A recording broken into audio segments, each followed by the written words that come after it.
Today we're going to be talking about pi and circumference. So there are a few vocab terms that you need to know. The first one is diameter. Diameter is the distance across a circle through its center. So if I drew a circle, the diameter would have to go through the center point and onto the other side. This entire line would be considered the diameter. You also need to know the radius. And the radius of a circle is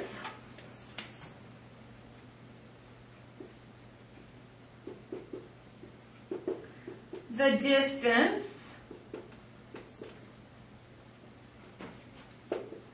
from the center of the circle to its edge. So a radius would be from here to here. How is the radius related to the diameter? The radius is half of the diameter, or 2 radiuses make up the diameter. So D equals 2 radiuses, or you could say radius is equal to diameter divided by 2. Either one of those would be appropriate. The next term we're going to talk about here is circumference itself.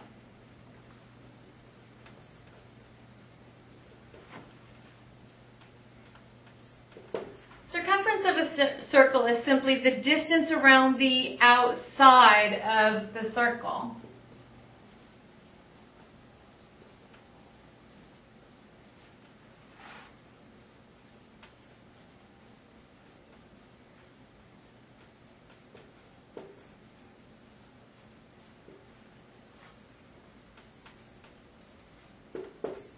So again, drawing my circle up here,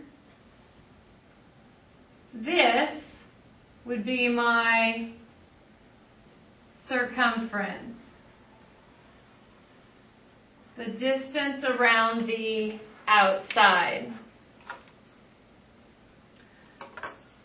Mathematicians long ago discovered that if you divided the circumference of a circle by its diameter, you always came up with the same number. That same number is 3.14, and it continues because it's a non-repeating, non-terminating decimal.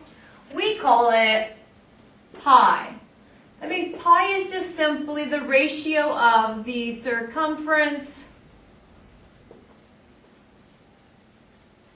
divided by the diameter.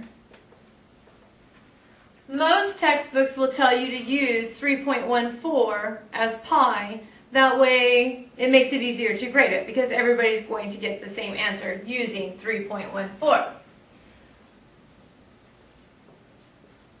When we use 3.14 though, we need to be careful to use the approximately equals to symbol because 3.14 is rounded, and therefore it's going to change our outcome a little bit. We're going to get a rounding error.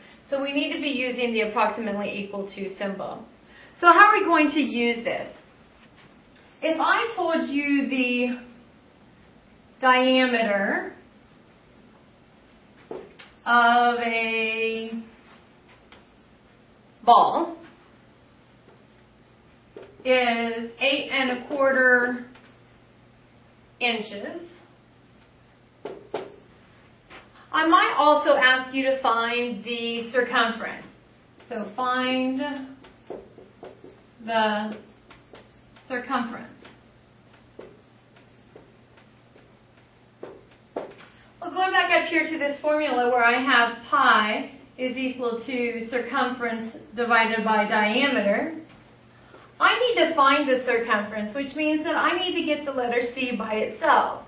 So using algebraic operations, using opposite operations, I can get the C by itself by multiplying both sides by D. What this does is my D's become D divided by 1 is, or D divided by D is 1, D divided by D is 1, which means these guys all cancel out, leaving me with C on this side. And over here I have D times pi, or pi times diameter.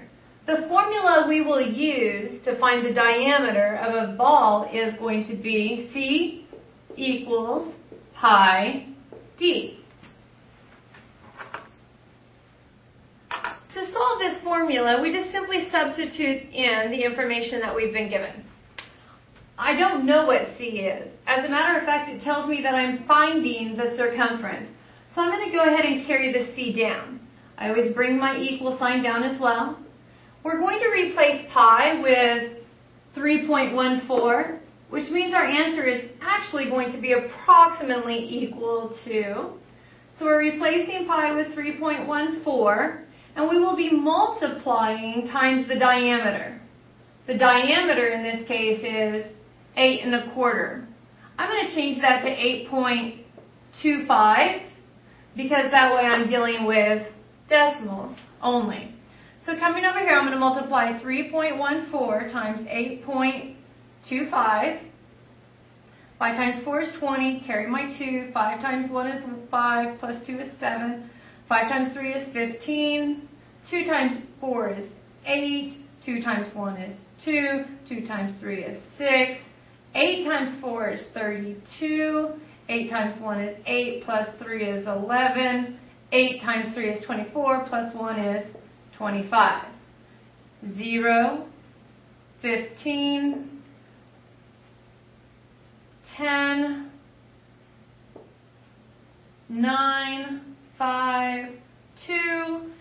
I have 1, 2, 3, 4 decimal places in my factors. So we'll put 4 decimal places into our product. And my answer is going to be C is approximately equal to 25.9. We'll go ahead and round it to 0.9. The 0 would say make the 9 or keep the 9. And our units were inches. So the diameter of a ball is 8 1/4 inches. That means the distance around the outside of the ball would be 25 9/10 inches. Okay, this time we're given that a yo-yo circumference is 16 centimeters. We are finding the diameter. We're going to continue to use that same formula from before. C equals pi D. But this time I know my circumference. I'm actually trying to find my diameter. So I'm going to replace C with 16. Yo-yo circumference is 16. I'm going to bring down that equal sign, but because I'll be multiplying by pi, I'm going to change it to approximately equal to. Remember, we're changing pi to 3.14, and I don't know D, so I just need to write down D. We have 3.14 times D. I want D by itself. That means I'm going to need to divide because 3.14 is attached to D through multiplication. To undo multiplication, I divide both sides by 3.14. Again, whatever I do to one side, I must do to the other. So our math is going to be to divide 16 by 3.14. The 3.14s on this side will cancel out. They'll become 1. 1 times D is D, leaving D by itself. So to set up this division problem, you really have to read the problem as it is written. This is 16 division bar divided by 3.14.